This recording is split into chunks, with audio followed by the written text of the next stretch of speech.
This video will explain exactly how you can get the best out of a small budget campaign on Facebook ads, because a lot of the advice that's out there on YouTube and Facebook and all the other different platforms by the gurus is actually good advice for big budget campaigns. Facebook themselves talk about that you need to target a national audience with at least 2 million people, and you need to be spending at least £5,000 a month in order to get anything out of it. But a lot of us are actually running campaigns with budgets, say between £500 and £1,000 a month. So if you have a budget of that size, there's certain things that you need to do in order to maximize your effectiveness. The biggest challenge that we have is exiting the learning phase, because within the learning phase, you have 7 days with which to achieve 50 optimization events. So by that I mean, if you're running a leads campaign, you've got 7 days to get 50 leads. If it's a sales campaign, you've got 7 days to get 50 sales. And if you're running a small budget campaign with just £500 a month or £1,000 a month, it doesn't give you a lot of room to play with in order to achieve that. So what can you do? The first thing that I would recommend you do for a leads campaign, that is what it is. And you're probably going to have to accept that you may not get out of the learning phase. But with a sales campaign or a traffic campaign,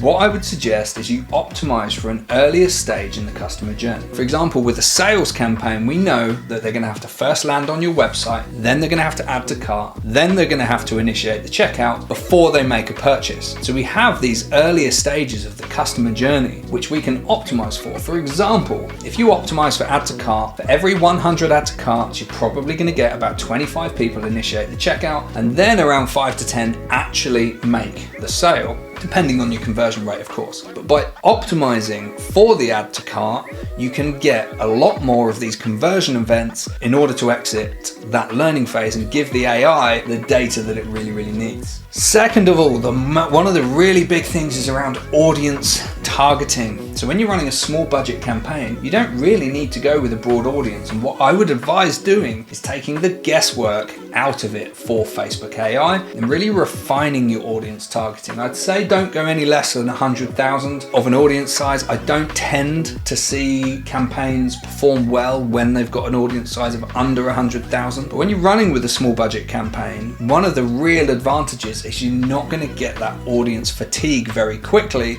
like you would if you were running with £50 a day, £100 a day, or £1,000 a day. When you're running with a small audience, you can refine your ads straight into your ideal target customer, and you're not going to get that audience fatigue problem. Finally, one of the biggest things for you to consider is around having friction and your sales process. So what do I mean by friction? When people are going onto your website, we need to be making it for as easy as possible for them to slide through and do the thing that we want them to do. So think about Amazon. Think about how when somebody goes onto Amazon and they use that search function, they can do one-click buy. It's almost too easy for people.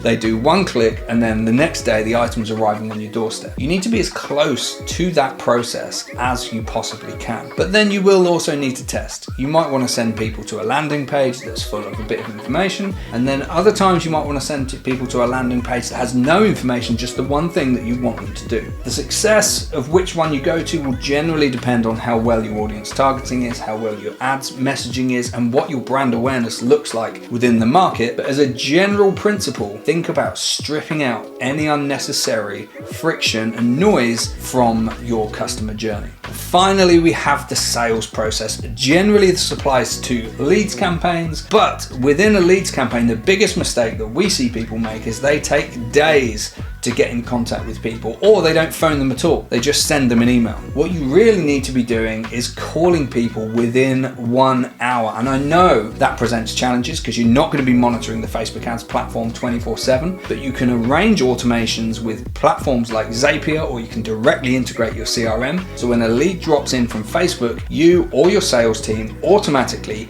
get a text message or an email to notify you, and you can get in contact with them. I guarantee you, if you call people within an hour rather than waiting a couple of days or even several hours, more people are going to answer the phone, more people are going to remember that they've submitted themselves as a lead in the first place, and you will make more sales. So we do have a longer form video where I flesh out a lot of these concepts and more, so we'll link that in the card above and we'll put it as a video at the end. Don't forget to like and subscribe. We've got loads more value like this, and we'll see you next time.